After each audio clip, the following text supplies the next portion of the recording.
Астанада көпқабатты үйден өрт шығып, әйел адам құтқарылды. Оқиға орнына дер кезінде жеткен өрт сөндірушілер оны жоғары қабаттың терезесінде салбырап тұрған жерінен аман алып қалған.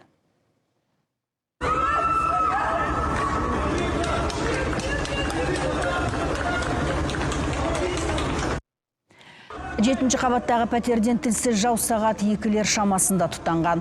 Баспана ішіндегі жиһаздар мен тұрмыстық заттар отқа ораныпты. Лезде қою қара түтін торлағандықтан әйел терезеден қашып шығуға мәжбүр болған.